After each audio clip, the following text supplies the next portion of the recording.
Good afternoon, dear friends, and welcome to the IMC project presentation.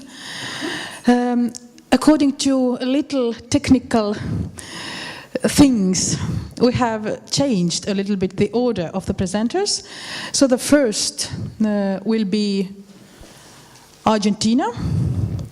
And we have here Alejandro Iglesias Rossi from Argentinian Music Council. He's the president of Argentinian Music Council, and he will present the project from National University of Argentina. You are welcome to ask questions after the session. Of course, we hope that we remain to our schedule. Thank you. I will show you a project we are doing from the National Music Council, which is being done in the National University. I am heading this project. And the best thing, I think, is to start backwards. It means by the end. We will start seeing what the product, the artistic product of this project is. So we will see the orchestra.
L'orchestre des instruments autochtones et des nouvelles technologies mêle tradition et modernité lors d'un concert qui ressemble plus à un rituel chamanique qu'à un spectacle. Les musiciens argentins ont puisé dans la tradition aztèque et inca, consulté longuement les archives et recréé eux-mêmes leurs instruments amérindiens.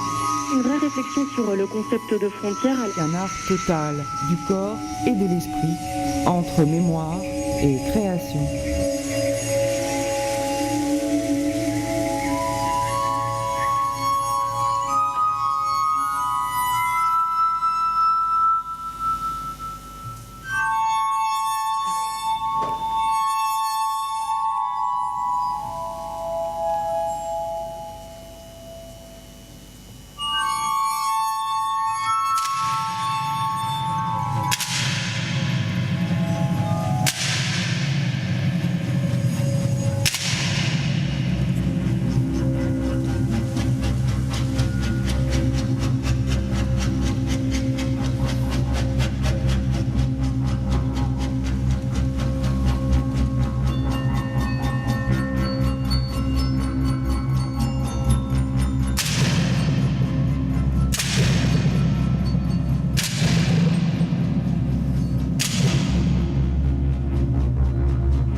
So what I just show you is the artistic product of a work we are doing in the National University.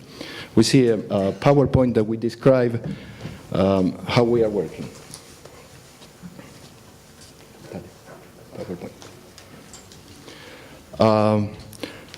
The orchestra is the artistic vector of the model we are implementing in the National University, which is the master degree in musical creation, new technologies and traditional arts, a graduate diploma, the bachelor degree in music, and the Institute for Ethnomusicology and Creation. These 4 items I created from 2004 up to last year.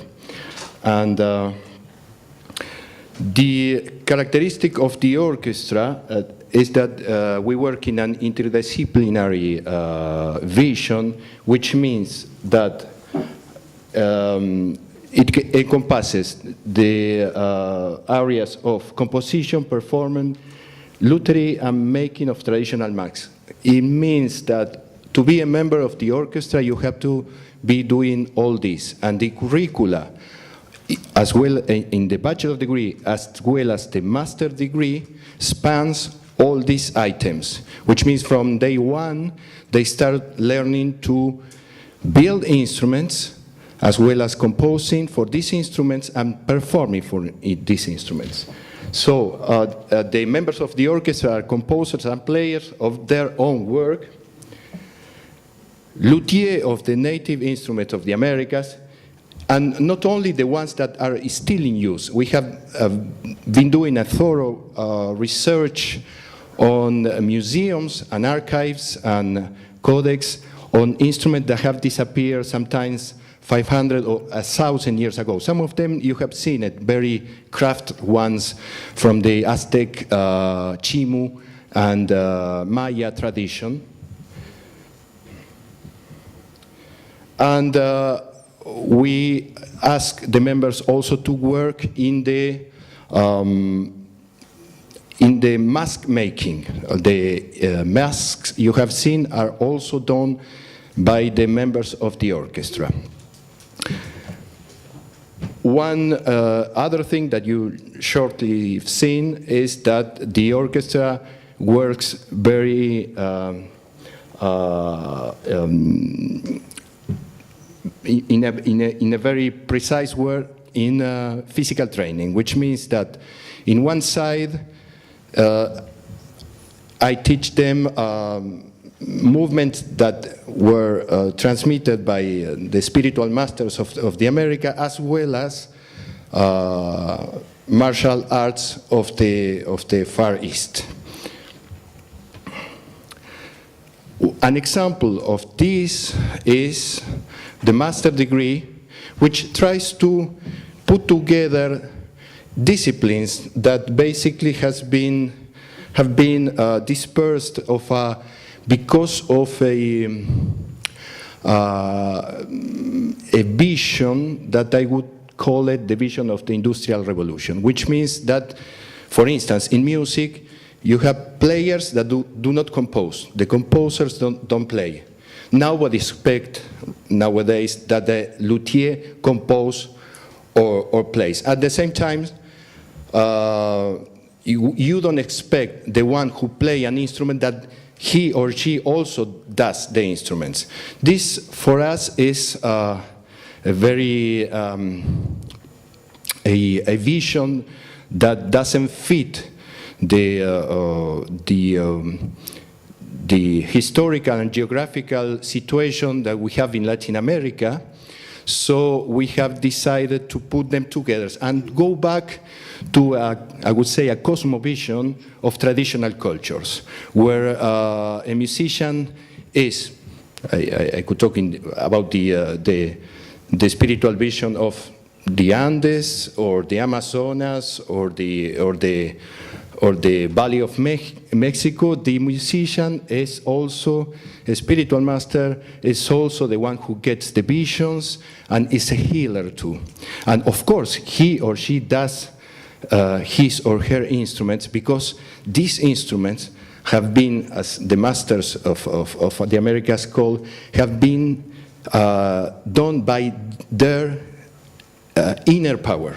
So what you will see now is the master degree that we are implementing since 2006 in the National University, which spans musical creation, composition, new technologies, and traditional arts.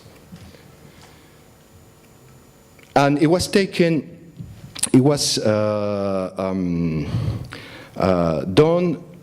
taken as a part of the conceptual framework, three main documents of UNESCO. The first one is the recommendation on the status of the artist, which is from 1980. The second one is the Convention on the Protection of and Promotion of Diversity, Cultural Diversity, 2005.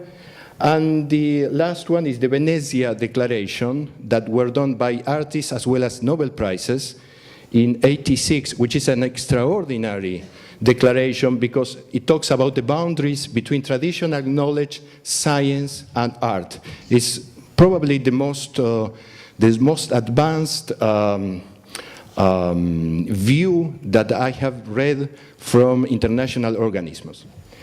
And the conceptual framework talks about this in an explicit manner, of the relationship between music and spirituality. This is not implicit in the master degree, it is explicit. And in the university, we see this view of artistic training as what the traditional culture would call a process of initiation.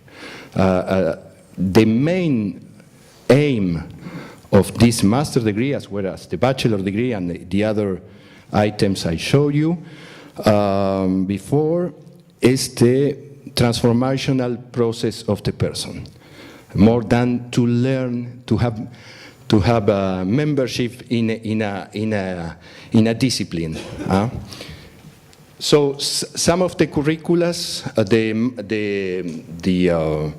the courses that the student have to take is Zen archery.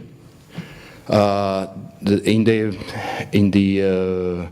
the different semester, there is one whole semester that they have to take on Zen archery with the Zen master. Sacred iconography, it means iconography both from the Americas, which is the one you have seen in the instruments as well as the mask, but also, in this case, Christian, ancient Byzantine iconography, which we have a master on this and teaches the ancient way, which is still in use in the Orthodox tradition of the Eastern Church, of iconography. The third one is native cosmogony from the Americas, which means that up to now in Argentina, in Latin America, we study music as if we were France in the 19th century, which means that the students are taught in a vision which doesn't belong to the culture they are in. And I can say I know this very well because I was a student of the Paris Conservatory. That was where I was trained as a composer. So they have to get in touch with the masters of the Americas and the spiritual masters to get to know really where they come from and where they are living in. Symbolic language laboratory, which means to go beyond the words to see the symbolic meaning that is hidden inside and the relationship with that symbolic language like music. Musical composition, transdisciplinary integration. We stress the point that this has to not, all these items, all these courses should not be this person, you learn this and this and this, and they don't have relationship, but rather to put them, how to put them together. Physical corporal architecture, that's the name of the course, and it's the physical training. The relationship between the paradigm, between science and art, and the relationships. And then some specific music, for instance, electronic music items like gnoseology of the compositional process or poetics of the acousmatic gesture. So this is, I wanted to introduce you briefly to this work we are doing, and maybe to end with, I will just put a little video for 1.5 minutes, which shows another side of the orchestra. The orchestra works in contemporary music, like the one you saw. By the way, some people ask me if we are not playing from scores because we are improvising. No, it's just that my feeling was always that we have to play the music once we have metabolized completely, once we know it by memory.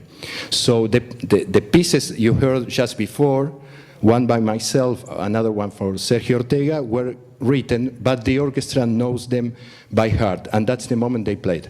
But so that was contemporary music. You will see just 1.5 minutes of another side of the orchestra to end with all the dichotomies, which is we've seen contemporary music. Now we will see the work in traditional music from the Americas in a tour we did a couple of years ago.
this is the work we are doing to try to establish a new paradigm to music teaching, performing, composing in Argentina, in Latin America.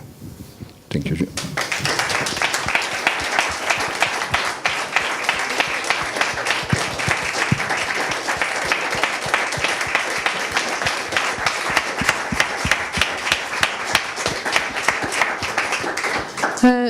Sorry, before Alejandro leaves, I just wanted to ask whether you have like 1 or 2 quick questions to him.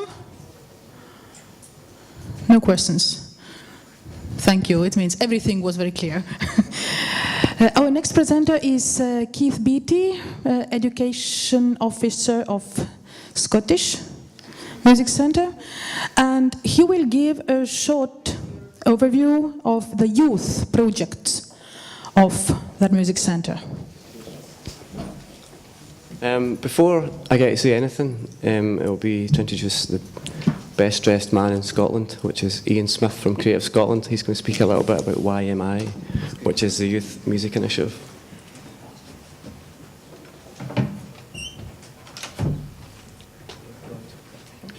Yes, I'm just going to say a couple of very brief words. The Youth Music Initiative for a country with only 5 million people is at the end of this financial year, which is March 2012, worth £87.5 million for music education in Scotland, targeted at singing and instrumental teaching. It now employs over 400 tutors throughout Scotland. It equates to around 150 full-time posts. Many of these tutors are professional musicians who teach for 1 day, some hours, in a school and in an independent setting.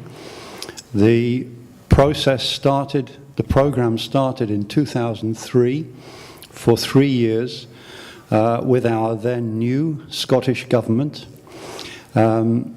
with £17.5 million, and then at each year since, from 2006, at £10 million a year.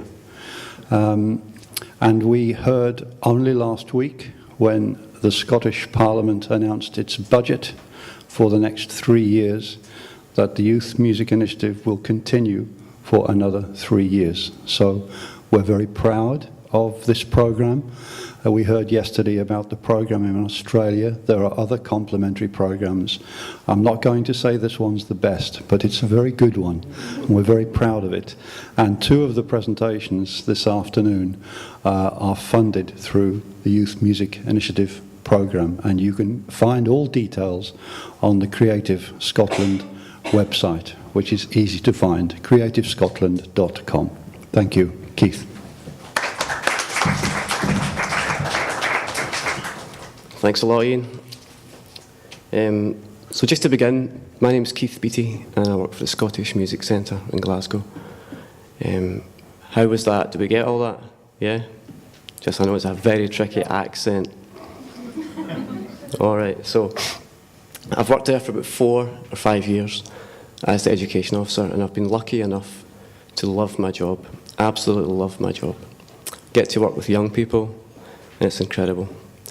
And I would also like to extend my thanks to Creative Scotland and to the Youth Music Initiative, because none of the projects that I'm going to describe would exist otherwise, because they funded all those projects, among many more, many, many more. Our first project, I'm going to try and aim this whole presentation without buzzwords and complicated figures and charts, because I'm quite a simple person, and that should come across. So the first thing I'm going to show is a video of a project called Phonic, if I can find it. There we go. I'll show the video first, and then I'll discuss what the project was. With a let me pop it. It's so funny that it's actually a technology project, and I can't get it to work. With it. Is that coming behind me? Which one? See.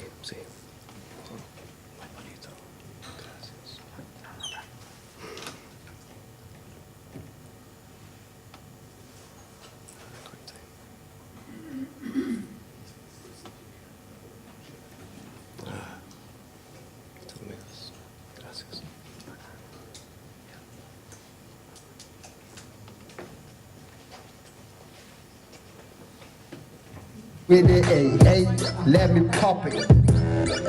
Yeah. Back in the days, I used to spend a lot of time at home, waking up, go to school, and the rest of it at home. I had everything I need and eat to stay home. Run about, kick the dog, make sure you stay at home. Nowadays, if you don't know, get to know. So, cause it's glass gold, everybody's burning down the floor. Don't get rude, cause we holding it down with big plug. New sound on the streets, real dogs on the streets. Hey boys on the streets, rude boy on the streets. I'm the king of the dance floor, calls on the streets. Been in jail for 6 hours for kicking them on the streets. Get him, along with the beat. Get my money in my pocket, making trucks like a rocket, still a gush like a trumpet. Ride the cops when it's sunset. Sunset. Okay, so this project was based around music technology, and the idea was that we would use DJ skills, we would use music software, we would use lyric writing, and even beatboxing to teach all these things to people who'd never used this before in like an informal way. And we were lucky enough to tap into a group of these amazing African musicians and rappers who had come from Ghana and other areas all over Africa, often seeking refuge or asylum in Glasgow. This is the reason for this talk, is with the social change, this group and many more groups within Glasgow and all over Scotland have came and made it their musical home, I would like to say. And it's in Glasgow as a hotbed of this type of urban music, hip-hop mostly in Glasgow. So this project was for 14 to 25-year-olds, and it ran for a year thanks to IMI. During this project, we were approached by another group of young Slovakian men who wanted a similar project in a sort of small, close-knit area out with Glasgow, quite a rough area of Glasgow. So obviously we said yes and went out there, also funded by YMI. My friend who I work with, Sace, and I went out on a Friday night with practically a whole recording studio in a car to this rough area in Glasgow, set up the whole studio and ran recording sessions for 3-4 hours, and then came back for every Friday night for 3-4 months. And it was there was many challenges involved in it, many challenges. And the purpose of that project was to then combine the work that the guys were doing in phonic with traditional Slovakian music, which was very interesting, I'm sure you can imagine. So they almost remixed the Slovakian stuff. I've got a clip of some of the young Slovakian guys playing here. And this project was called Phonic Outreach.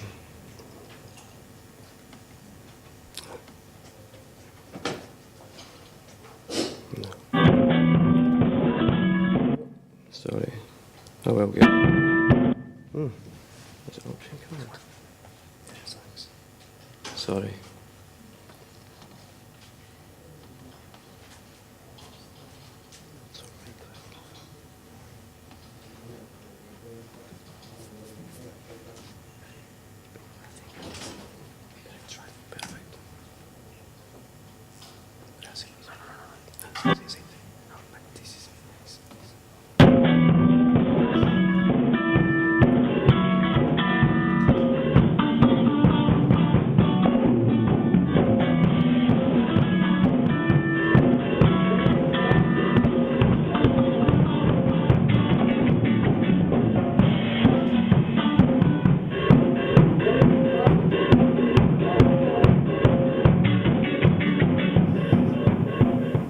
Okay, so these samples, all these recordings and these samples were then cut up and put into sequencers where they could remix all these sounds. This led, after Phonic Outreach, this led on to the next project. It's called Sample This, which was a sampling project.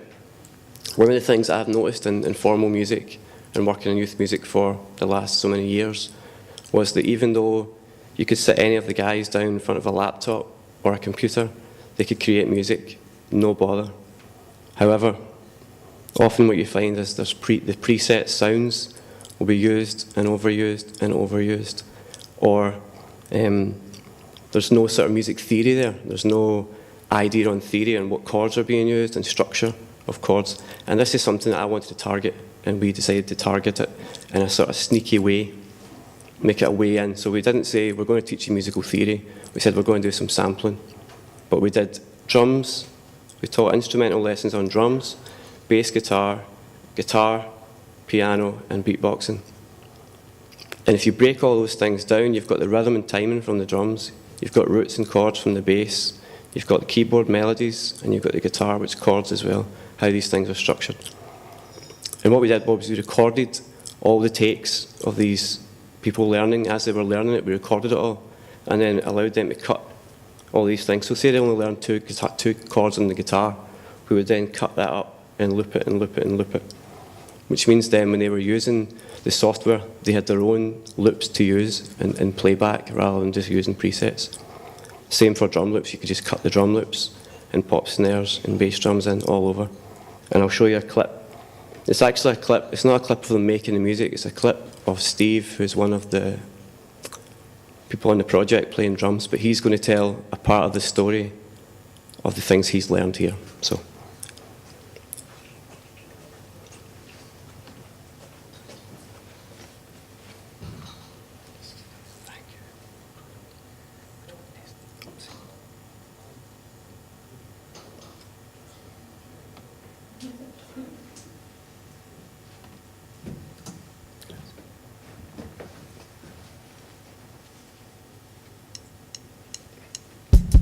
My name is Stefan, aka Steve. I'm here to do the sample disc. And last week we were playing some drums, and I think it was fun because it was something like I never did before, and now I can play a bit, and it helped me for the like on Fruity Loops and stuff to do better drums and GarageBand.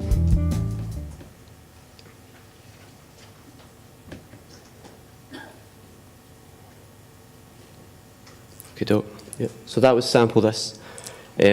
Following on from Sample This was the project that I'm currently working on, which is a mentoring project. We've been throwing the word mentor all around for the last couple of days.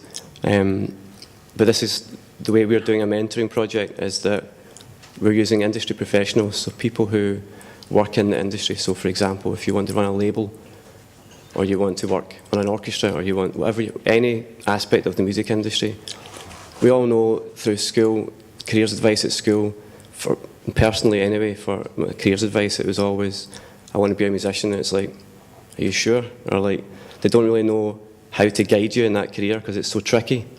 So we think through mentoring and Music Plus, for people who are doing this work anyway, or are doing jobs, they're the ideal people to speak to young people about getting a job in the music industry. This is now in its third year, this project. And if you know Scotland at all, we're kind of in the centre in Glasgow. In the first year we done Glasgow, and the whole project was oversubscribed with far too many people. The next year we went east and did Fife and Glasgow, and the following, this year now, we're in Glasgow, Fife and the Highlands. So that's the pretty part, the green part.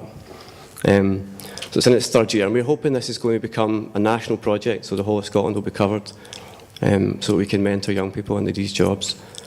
The way that project works is you can sit with a mentor for say 4 to 6 meetings, and these meetings take place anywhere. It can be in the Scottish Music Centre, it could be in a venue, a coffee shop, anywhere the young person wants to meet. And it's very informal, and it can lead to work experience and work shadowing and anything else that the young person desires, you know. So that's Music Plus. I've got a clip from this is the last clip I'll show, from some of the young people who were on last year's Music Plus, and they can tell you more about it in their words. Here comes my amigo.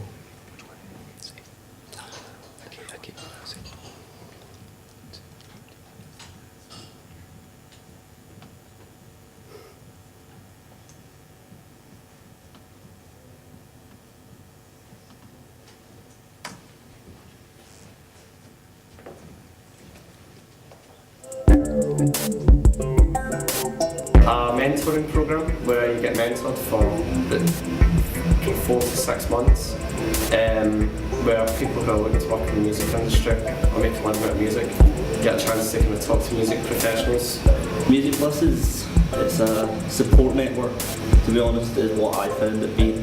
It does a lot of things, but for me it was mainly support. Gives you the confidence and the contacts and the information to do stuff that you know you can already do, but you need the confidence and the backing to do it. It's about giving young people the opportunity to get involved in music, be it in a band or backstage lighting, whatever.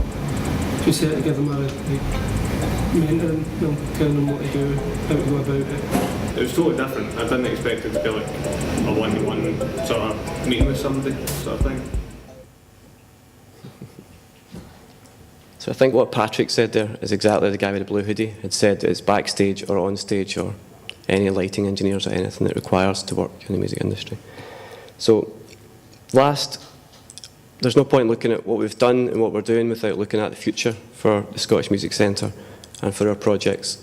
And the future was launched last week, and it's a touring project for young bands called Hit the Road, which is an incredible project that aims to give young bands who have never had the experience of going on the road and touring the chance to look at the things that's involved in it, like budgeting, workshops on sound checks, on all these things that you take for granted, how to pack a suitcase. So all these things that you might take for granted, this project aims to cover. And all these addresses, I've cheekily left a pile of flyers on that table with the language things, and that gives you all the web addresses and all the information you need. So if you need anything, you can go there or ask myself or Jill. I'd just like to thank you for your time. Thanks for listening.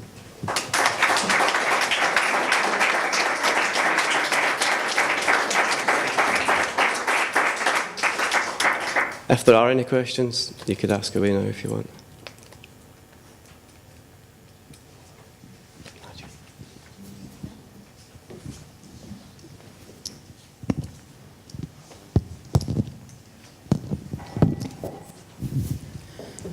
Our next presenter also comes from Scotland, but before she can start, we have to change from Mac to PC again.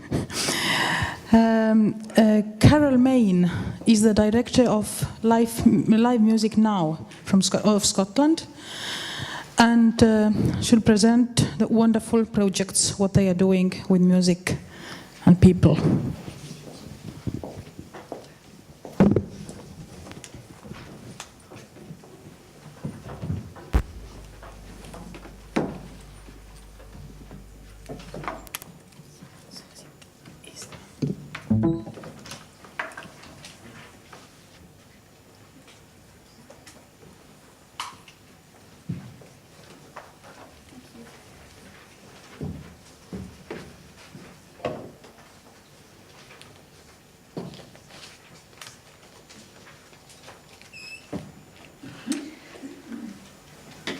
As Kaie said, my name's Carol Main.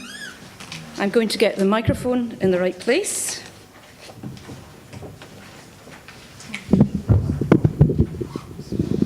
Is that better? Thank you. I'm director of Live Music Now in Scotland and of the international development of Live Music Now on behalf of the UK. Firstly, I'd like to thank the European Music Council and International Music Council for inviting me to be here, and also to Creative Scotland for giving me a bursary which allowed me to be here.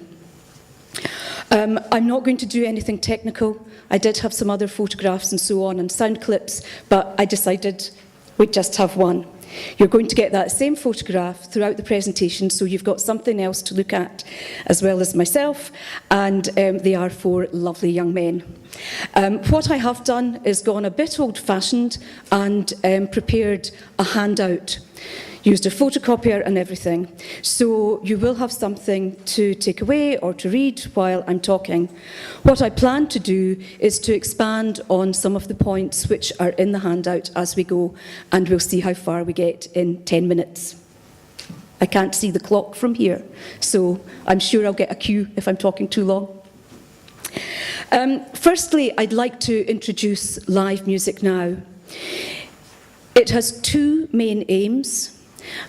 Firstly, to give performing experience to young professional musicians who are at the outset of their careers. And the second aim, but equal, is to bring the transforming power of music into the lives of people who wouldn't normally have the opportunity of experiencing it and hearing it. The idea of Live Music Now was Yehudi Menuhin's, visionary in so many ways. And it's such a simple concept, but such an effective concept, and has grown and developed a great deal since he first started Live Music Now in 1977. We work with young musicians who are under the age of 27 if they're instrumentalists, and under the age of 30 for singers.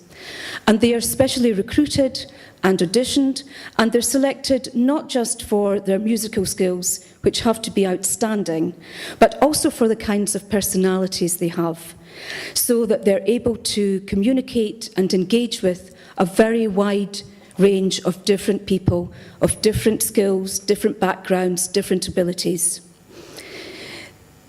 The musicians cover all genres of music. We started with classical, as you could imagine would be the case in 1977, but we've extended to include traditional musicians, rock musicians, these four today that I'm going to be speaking about in more detail, rock and pop and jazz. They tend to work either as soloists or as duos or small groups of up to 5 people. Live Music Now is very much about helping emerging professional musicians to develop a diverse career in music and equipping them with the skills and experience that they'll need for a successful and sustainable future career. I don't know if many of the people present were at the session yesterday presented by the European Association of Conservatoires, but they were speaking about the changing curricula in conservatoires to encompass much of what we do, and what we do in Live Music Now is very much complementary to the work of conservatoires. The audiences which we work with are people, as I said, who would otherwise be denied the joy and pleasure of live music in their lives and all the benefits that it brings. We've heard a lot about social change and how music can transform lives, and that's very much what we're about.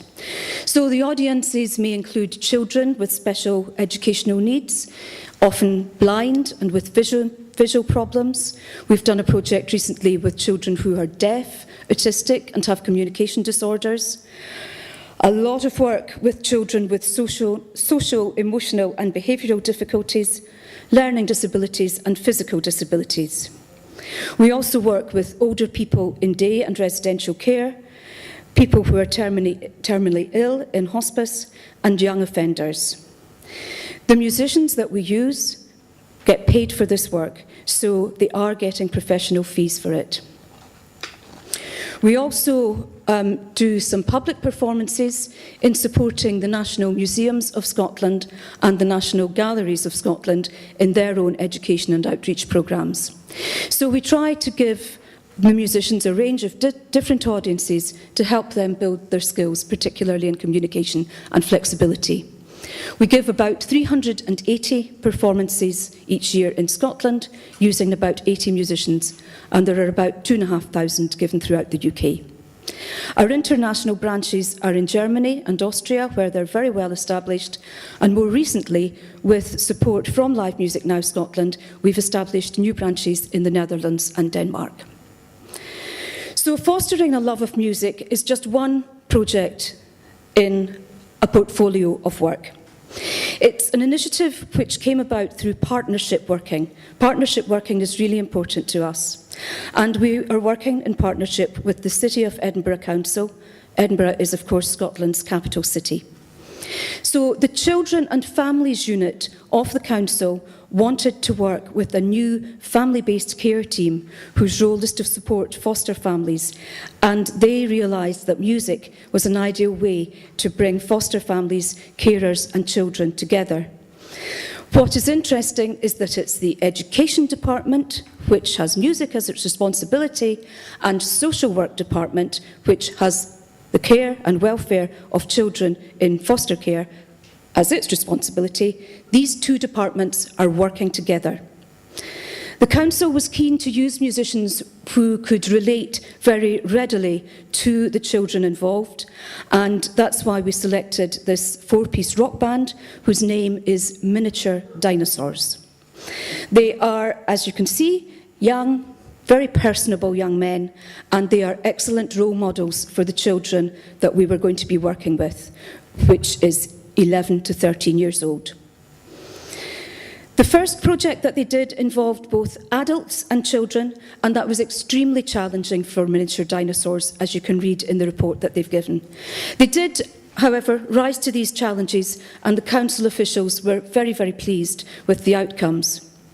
For the second project, which was held in the summer holidays, and that's the one I'm presenting now, it was just the children for the most part, and it worked very well, and really was extremely successful, as we'll see when we come to the outcomes. So Miniature Dinosaurs were formed in Stirling, which is a very historic town, like Edinburgh, has a castle in Scotland, and their names are Barry McLean, he's the one second from the right, and he's the singer and plays guitar. Craig Ferry, who plays guitar and keyboards, and that's Craig here. Alban Dixon, who plays bass guitar at the end, and Sam Waller, with the glasses, who plays drumkit. In March 2009, their debut single was featured on BBC Radio 1, and it's called I Want to Watch Top Gear. I don't know if there are any car enthusiasts in the room, but Top Gear is a programme we have about cars. And so their debut single was I Want to Watch Top Gear. And so that was aired nationally, and they became really quite well known and established their presence as a band at home and abroad. This year, they've become finalists in Scott Campus Magazine's We Are Band competition, toured in England and Scotland and overseas, and recorded a 4-track EP, Chatterbox, with a supportive grant from, you won't believe it, Creative Scotland. And they've been with live music now since May of last year. What I've put in the little handout is just the sort of facts, the practical things about this project, when it took place, where it took place, who the partners were, and so on. So that gives you an idea of the scale. It was in 1 week. The venue was key. It's an arts centre which is in an area where some of these children were living, so it made it easy for them to get there. They're children who are coming from very complex family backgrounds, a lot of family breakdown, which is clearly why they are placed with foster families, and circumstances can be very, very difficult for these children.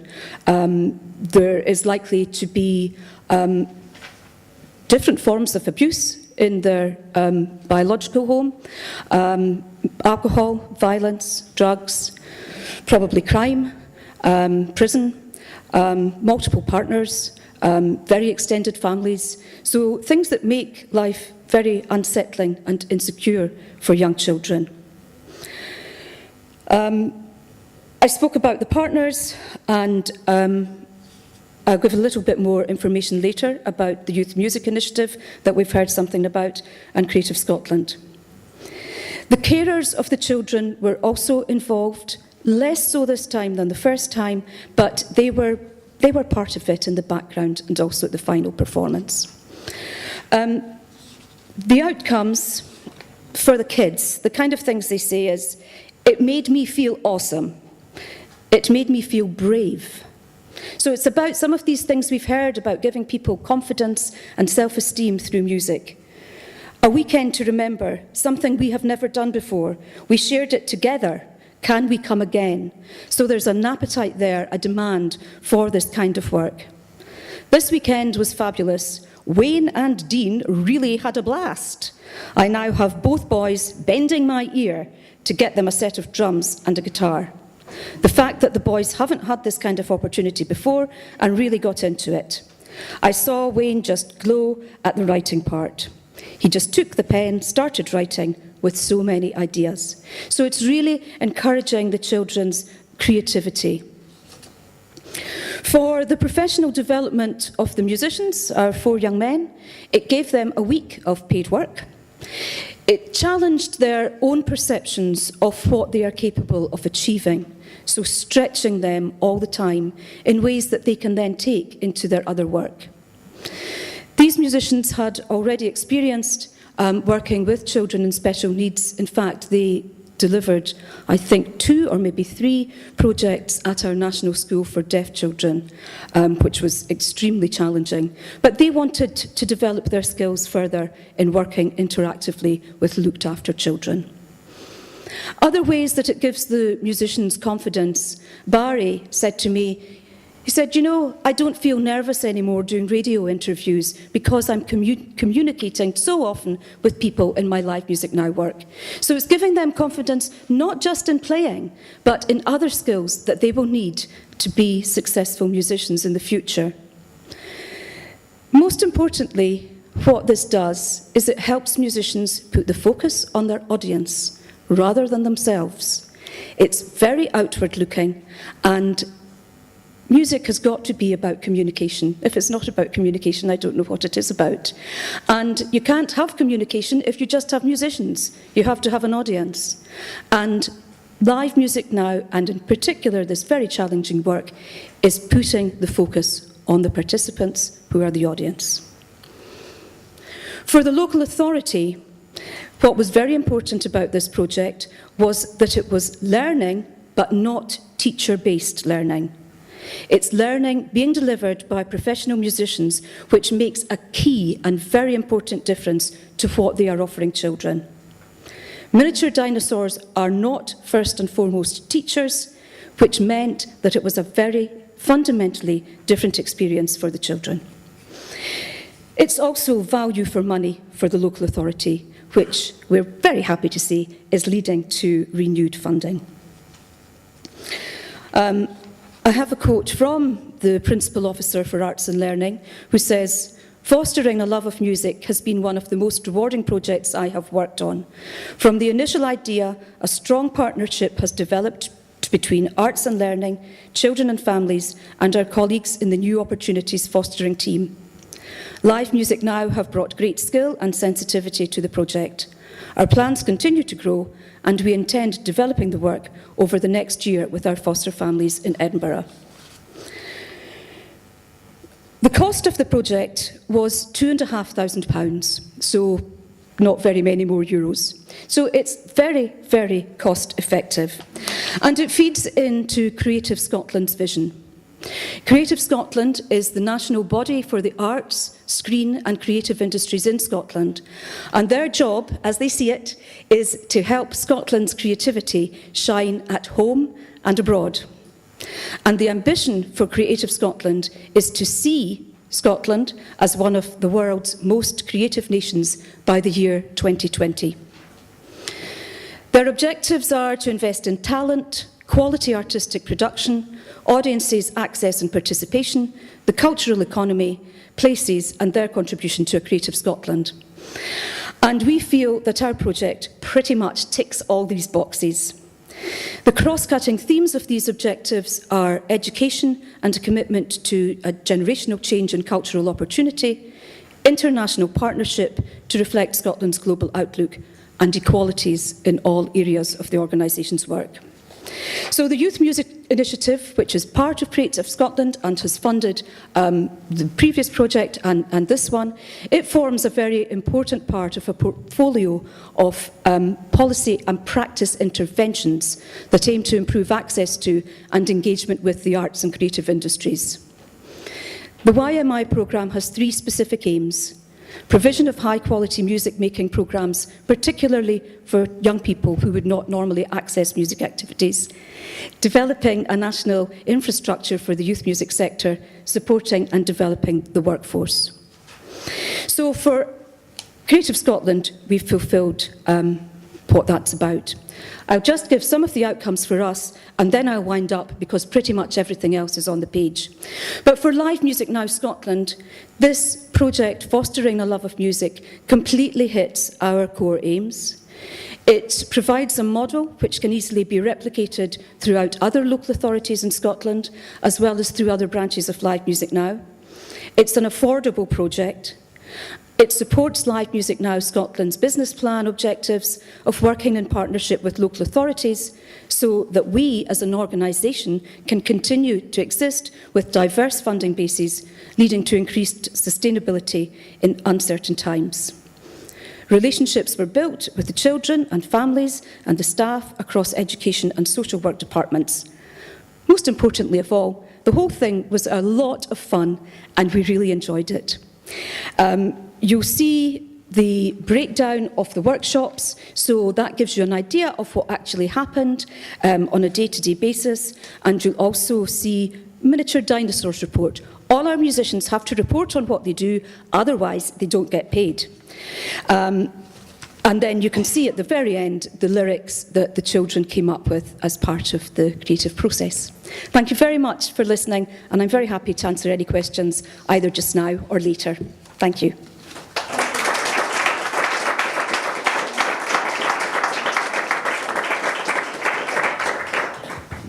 I am really sorry about this time limit. Our presentations are limited up to 10 minutes, and so I really hope that you can find Carol during the coffee break and ask any questions you may have.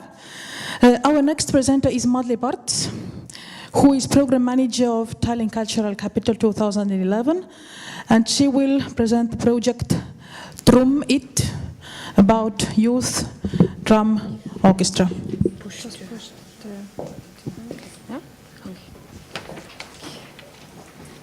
Hello, my name is Madli and I work for the European Capital of Culture Foundation. As you all know, Tallinn celebrates this year the year of being European Capital of Culture, and we started to prepare this very unique year already 4 years ago. So today I'm very happy to be here and to share with you one of the Culture Capital success stories and one of the most unique projects that is in our program. So it's called Drum It Orchestra, and Drum It is inspired by Brazilian sociocultural movement Afro-Reggae. Probably you have heard about it as it's quite famous, and it's working with thousands of young people and kids in Brazil, especially in Rio de Janeiro. And in Tallinn, we took the same course and decided that we would like to create something, for example, a drum orchestra for kids at risk and with less opportunities, as there was not much going on for the kids who were probably not wanting to go to school or who had problems and troubles, so everybody kind of kept away from them, and the social workers were very worried because they said that they don't have this strength to help everybody. So Tallinn 2011 took this risk in a way, and we invited all the social workers together and described them the model of Brazilian drum orchestra, exactly the same model that works in Brazil, in Rio de Janeiro. And the social workers were right away with us, and they said that this is something we would like to do, this is something that we would like to commit. So the next step was we went to the musicians, the professional musicians and music educators, and presented the story, and we were very surprised because musicians told that, oh no, this is not going to happen in Estonia because Estonian culture is totally different. There's nothing the same like in Brazil. Estonian kids are not going to play drums as Brazilians do, so please reconsider it. and maybe think something with Estonian drummers or Estonian musicians. So we were quite confused. We had social workers behind us, but professional musicians and educators were kind of, they were not so into it. And we as not professional educators or neither professional musicians, we were quite in a confusing stage. So we thought, what should we do? But then we discussed it with our partners in London, who had worked with Afro-Reggae for a long time, and we could participate in the workshops of Afro-Reggae when they came to London. And then we decided, okay, let's take this risk. We will have a teacher from Brazil for 2 years. We will involve Estonian young percussionists who don't have this attitude that, oh no, we are not going to make it, who are more open, and we will try. If we lose, then we lose, but at least we can't say that we didn't try. So here in this picture, you will see, you see the Trummit Orchestra, the concert, those guys who play mostly in the concerts. And you see here happy kids, smiling, very vital. And actually, almost every kid has a story behind that we can't imagine when we look at this picture. There is a guy who have had drug problems and alcohol problems. There are kids who don't feel comfortable at school because they are doing too well and the other students don't accept it. So it's a kind of school violence they are experiencing. There are kids whose parents really don't care about them. And there are also kids who didn't have any friends before, any real friends or really people who they could trust. And among them, there are also kids who, before joining Trummit, were so shy that they couldn't even tell the name in a place where they didn't feel comfortable. So Trummit has so many stories behind this beautiful, smiling, and happy photo. So the first connection, as I told, was made between Rio de Janeiro and Tallinn. And the project was initiated by Tallinn 2011, and we are actually the foundation which is organizing the whole thing. So at the moment, we are just looking for new partners who would continue with Trummit, as Tallinn 2011 will be closed in the end of the year, as the European Capital of Culture year is going to be over.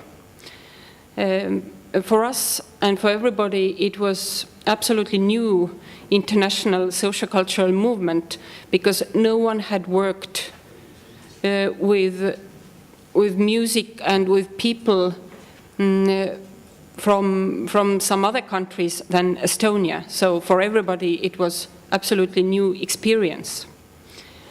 We tried to bring together people who had professional knowledge of music, professional knowledge of education in different fields, and of course social works.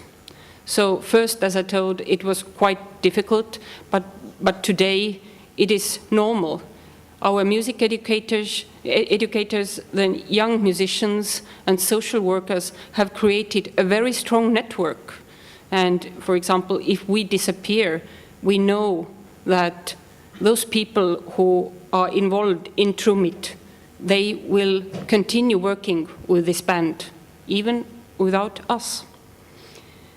And Trummit, of course, is absolutely a wonderful way of giving kids opportunities to show their talent and to get really quick and positive feedback, because it is very easy to study some very simple rhythms on drums and to perform it and not fail, because most of those kids They have failed so many times, and they really needed something that they felt good about themselves, and getting the instant positive feedback.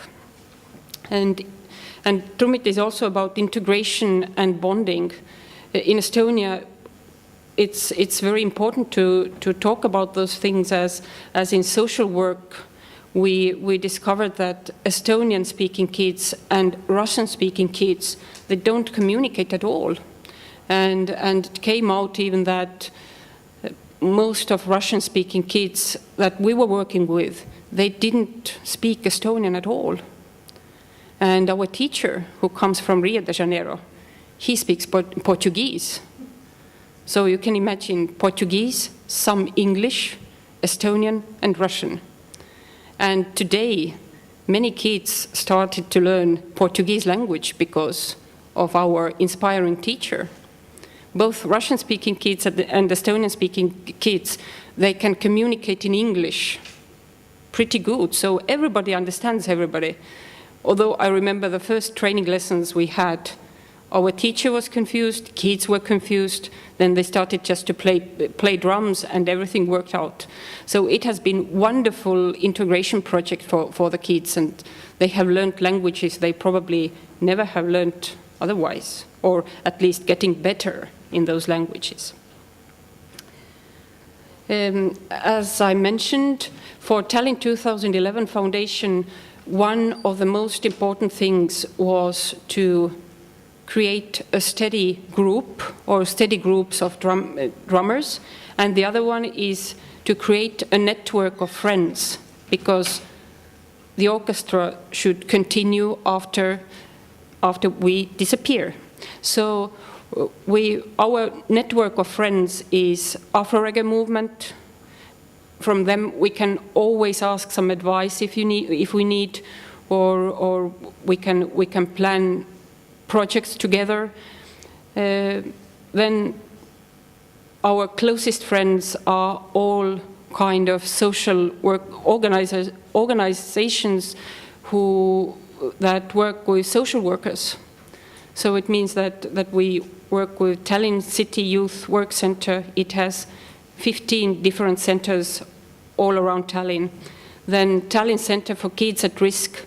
This is a very special institution. It's almost like prison, so the kids can't come out of there.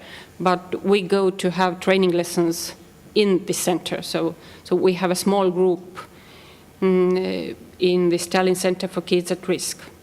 So professional musicians, there are around 20 or 30 professional musicians who have been involved in some activities of Trummit, and they have all showed their interest to continue in collaborating with us.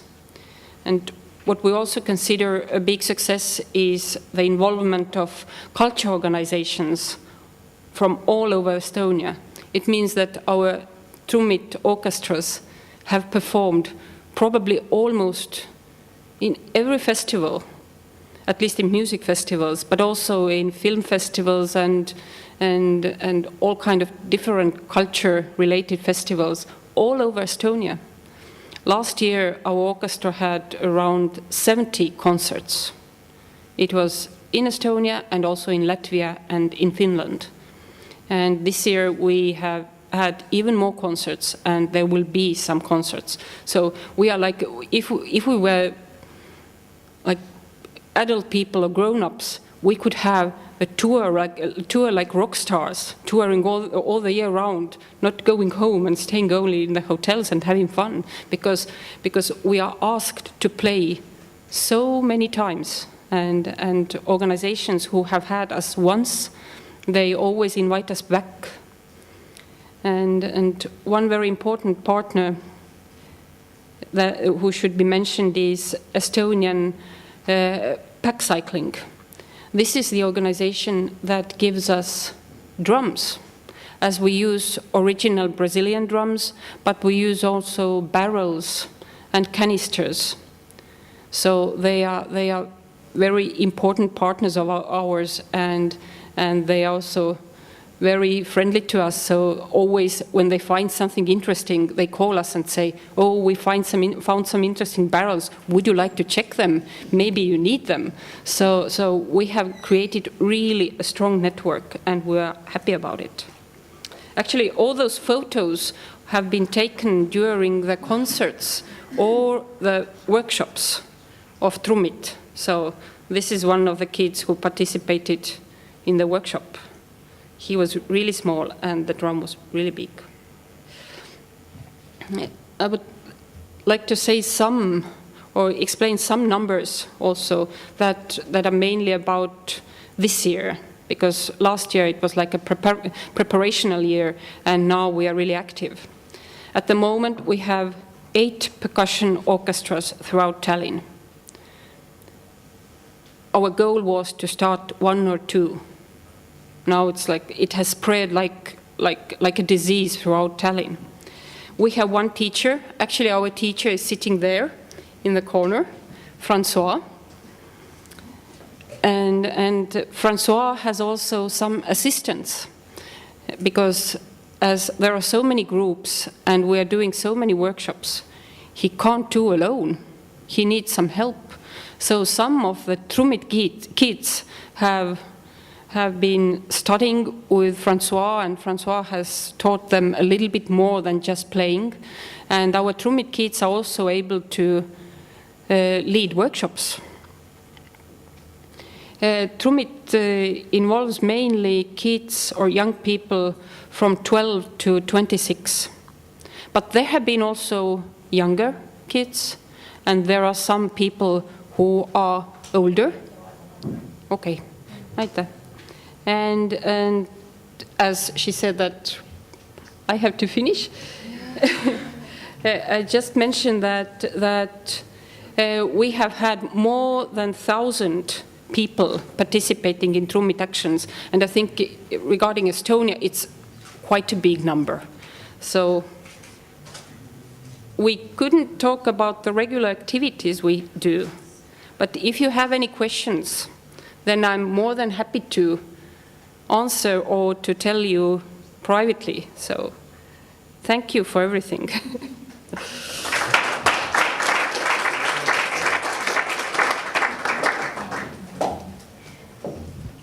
Once more, I am really sorry about the time limit, but I'm sure that you get very interesting ideas and you can continue absolutely with all the presenters. And our next presenter is Pino Alvaro Vatri from Veniarco, which is Federation of Italian Regional Choral Association. And they are presenting the project of social report. Sonia, you're saying? Yes. And Sonia Grainen, the General Secretary of European Choral Association Europa Contact, will do some introduction. Yes, since we have suggested this project, I just wanted to make a very quick introduction on why we did that. This social report was discovered by us once when we visited the office of Veniarco, and they showed us this thick book they had produced. And then we presented it at our General Assembly as a model project within the choral world, and we got very, very positive responses on it.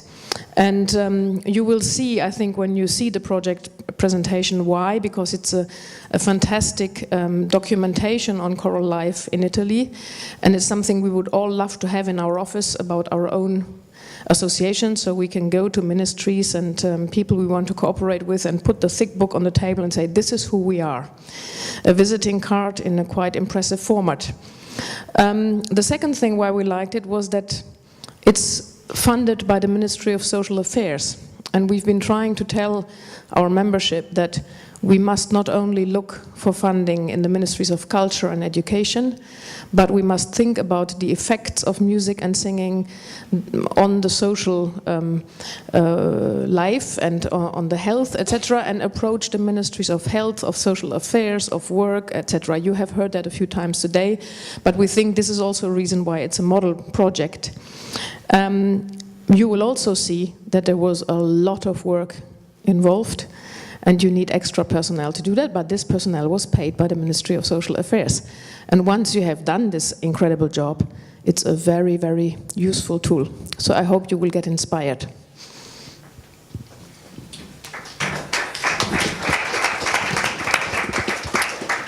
Good evening. Starting information, FENIARCO is the Italian National Federation of the 21 regional choral associations. It published the social report in 2007 for the first time. It's going to publish an update in 2012. This is the front cover of the book. The social report is an instrument of identity distinctive of the Italian amateur choral world. What we are, what we do, why we do it, how many we are and how much we are, what we represent in society. Choirs and their social environments are represented as closely related units. The graphs present figures describing the choirs and singers, as well as the audience, the resources, the venues, and the local impact of the events. Let's see some graphs. For example, choir types, geographical informations, projects participations, audience compositions, etc. The social report is an account of the social impact of the Italian Choir Federation's activity.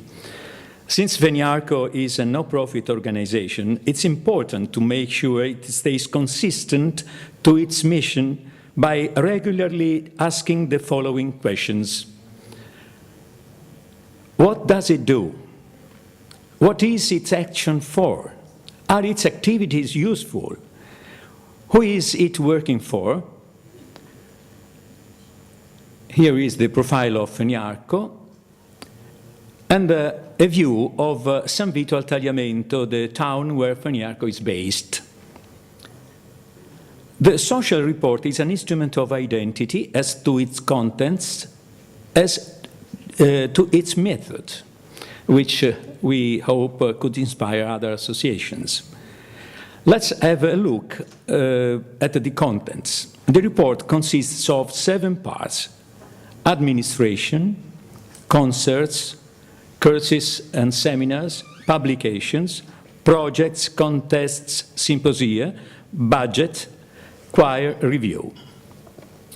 Each part includes summaries of the activity of FENIARCO and of each regional choral associations. Here is some examples: structure of FENIARCO, structure of regional associations, Abruzzo, Bolzano, and so on. The introductions to each part present the ideological guidelines which have emerged through FENIARCO's experience in choral activity. You can see the introduction to the part about concerts. Choral activity makes the most of the venues and the repertoires, enhancing their potential and bringing them under the spotlight. That's why they are part of the social report. This is a section, a box, with the venue information. And this is a box with the repertoire information. Different color schemes are used in different parts, which makes the book easier to use.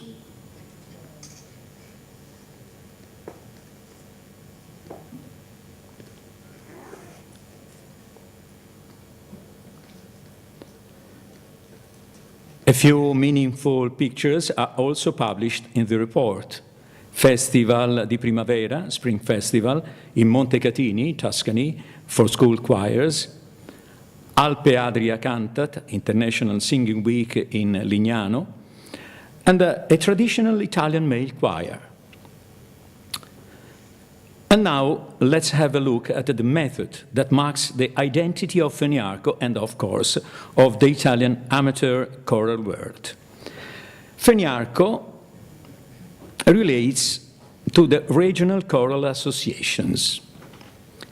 Feniarco generates projects, the social reform, for example. Regional choral associations develop them and send back data feedback. Feniarco collects and edits the data in order to make them stylistically consistent. Publications follows, and Feniarco, together with the regional choral associations, spread it everywhere, or at least everywhere there is an interest for amateur choral world.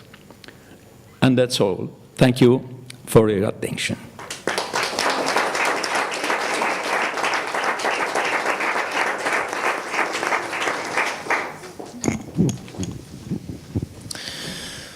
Thank you very much. And our last but absolutely not least presentation is about GLOMUS, the Global Music Network, and it is presented by Tuovi Martinsen from Sibelius Academy and Keld Hosbond from Royal Academy of Music, Denmark. Your turn.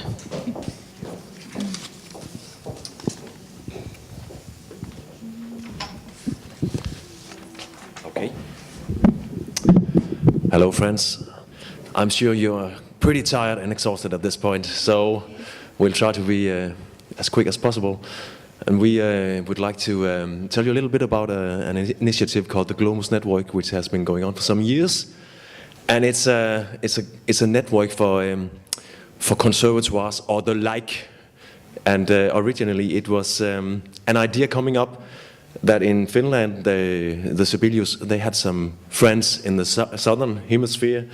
And in Denmark we had some, and in Sweden at another corporation or institution in Malmö, they had some partners as well. But we were doing parallel projects, and which is rather crazy in a rather small area like the Nordic region. So we decided to merge our networks into one bigger network, and that is what we're going to tell you a little bit about. And if we have time and you're not sleeping yet, then we'll say a few words about a joint study program called the GLOMAS program, which is a global music master program. Yeah, and a small picture to keep you awake. This is the vice rector of Sibelius Academy having a session with a local saxophone student in Mozambique. And I think there's a lot of stuff going on here. I don't know how much attention the kids are giving the session, but there's quite many levels of mutual inspiration here, I can say. And that is actually what this whole thing is about, mutual inspiration. So Tuovi, you say a few words about the vision. Hello. I'm going to start about telling a little bit about the GLOMUS network. As Keld said, it's an international network for higher education, music and related arts, and that part, related arts, is actually very important. We are music academies, but we don't want to exclude other arts that are very much related to music, like theatre and dance. We founded together with Malmö, Aarhus and Sibelius Academy in Helsinki, Finland, and the network has aims. We want to create a platform where different things can happen, collaboration to enhance intercultural communication, knowledge sharing, capacity building and organizational development, and of course musical interaction for mutual inspiration and innovation. We wrote down the vision to create a sustainable platform for cross-cultural activities. We want to cherish and support diversity in music performance and education, and that is very important, to support the diversity. We want to make cultures meet. We try to organize events. We try to organize exchanges between students and teachers and staff. We organize workshops, and then we hope to use internet and online tools for development. And of course, because we are representing universities or conservatories or music academies, we want to support the educational development.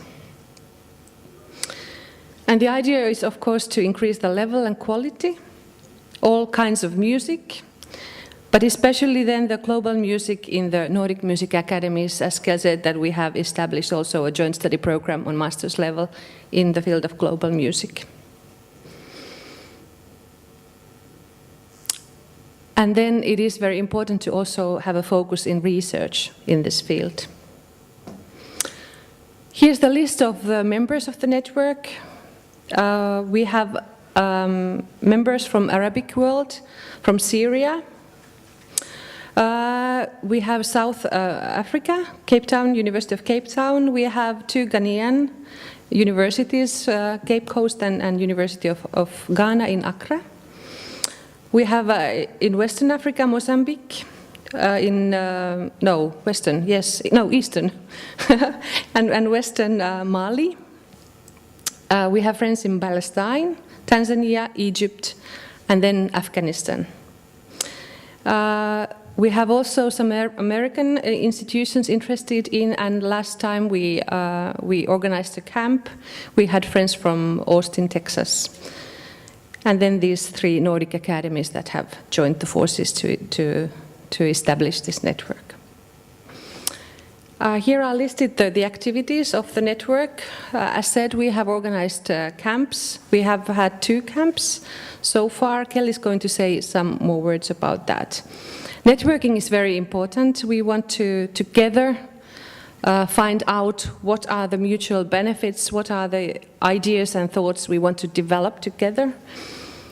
We have some Nordic funding for creating exchanges between North and South.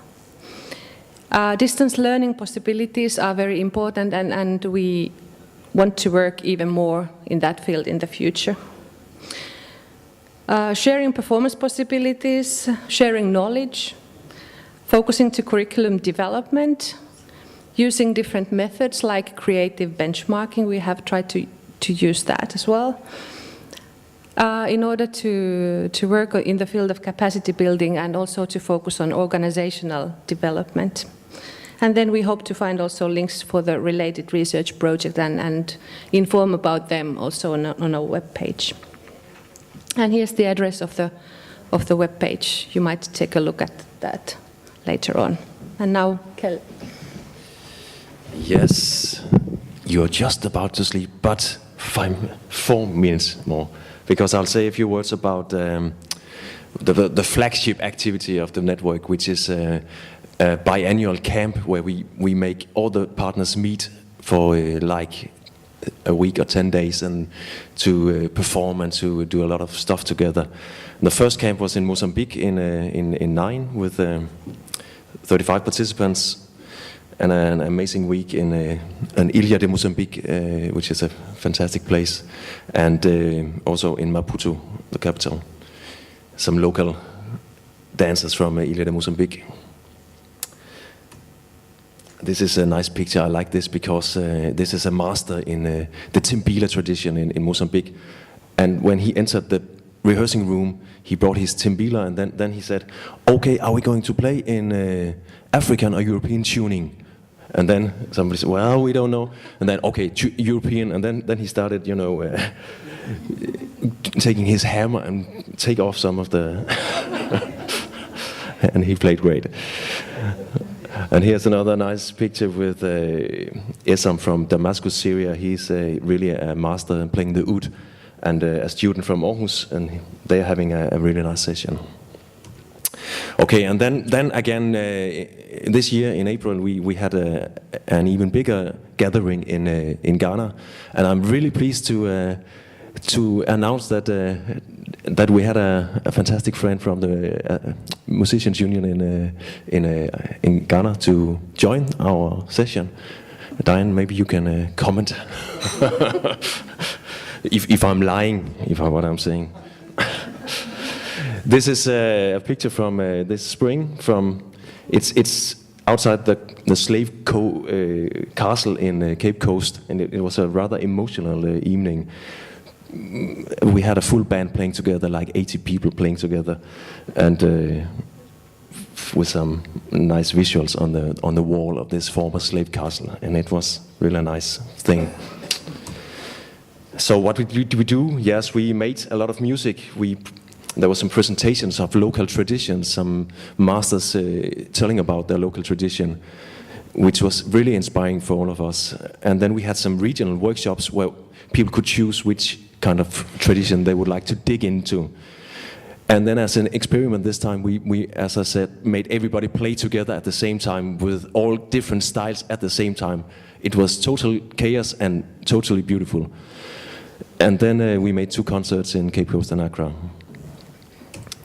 And then another part of the camp was that we had a conference where we tried to focus on some of these things listed here.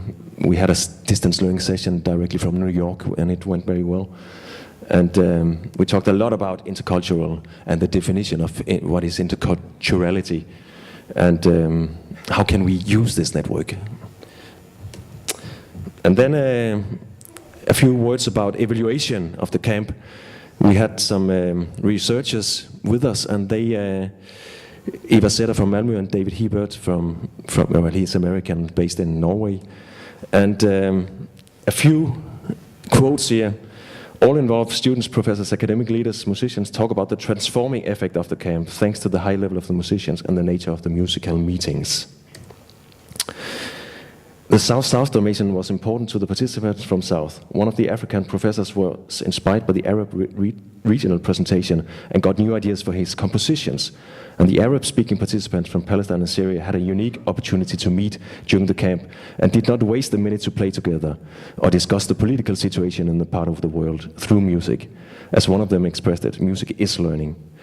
And as you maybe know, it's very difficult for Palestinians to go to Syria, so it was really an emotional moment for them to perform together. This one, Discord, an essential part of collaborative learning, has been an important part of the experiences. For example, a Danish student who ran an improvisation project with Ghanaian master drummers had problems in defining roles. Was he a teacher or just a co-musician? And the Ghanaian musicians had problems finding the musical meaning in the initial stages. But in the end, in spite of only a few days limited time, both parties came to a higher level of understanding. The Danish student on leadership qualities and the Ghanaian drummer on a new method for teaching in a community setting. And some of the African students highly enjoyed meeting each other's tradition and playing together cross-regionally. To all of them, it was a new and rewarding experience. It's also reshaped their way of thinking of African music, playing with musicians from all over the world. One Ghanaian student expressed that African music cannot be claimed just African. It is all over, he said, and can be played by everyone. And the last one, to the Western students, most of the reflections consider the quality of music education. How can you teach in a way that the children feel that they are carried by the music and that they can carry music? Well, just a few quotes from the evaluation. And lastly, 1-minute presentation of our Global Music Master Program. Whoa! Again, the 3 partners, we decided to raise the level of global music. We abandoned the term world music because we like the term global music more. It's a broader term and more inclusive. And the vision is to make a transformative educational program. Well, that is just an inclusive approach.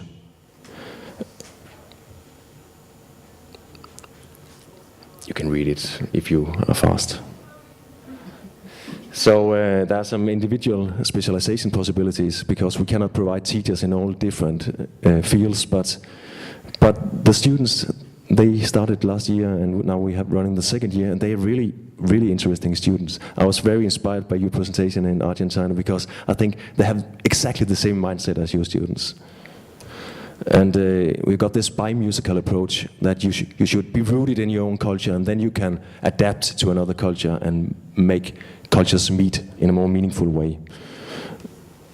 And they go on field studies, and they can also make practice periods in the north. And then they meet once in a while. And we make e-learning. We use that. So the last slide is about the perfect GLOMA student. What is that? If some of you attended the session with the AEC yesterday, it was about the same slide showing the entrepreneurial modern music student. It's a high-level musician, socially responsible, cultural, open-minded and tolerant, self-reflective, research-oriented, pedagogical and social skilled, cross-sexual insight, and a knowledge of cultural diversity and cultural interaction. Well, that's quite a challenge, but actually the students are very much like that, and it's not only nice to have them at the schools because in itself, but they're also spreading around to other programs, so it's really a pleasure. If you want to know more about GLOMAS, you can either go to the webpage or you can pick up one of these postcards outside. It looks like this.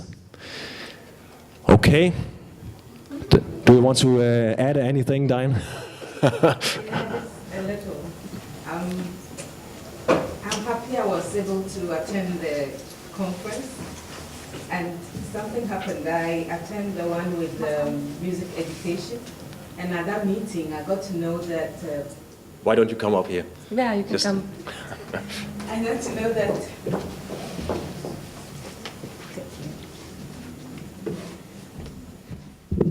I got to know that Professor J.H. Nketia and some colleagues have written a book on how to teach African music to children in a way that they could understand. And I was very happy, but for that conference, I wouldn't have known that that resource was there.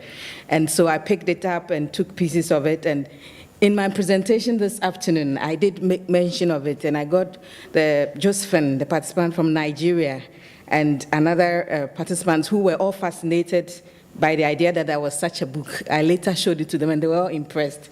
So I believe that the GLOMAS thing is very good. And then I had the opportunity of also meeting other people from Palestine and other places. And within a short time, the networking was very great. So it was a good project. Yeah. Thank you.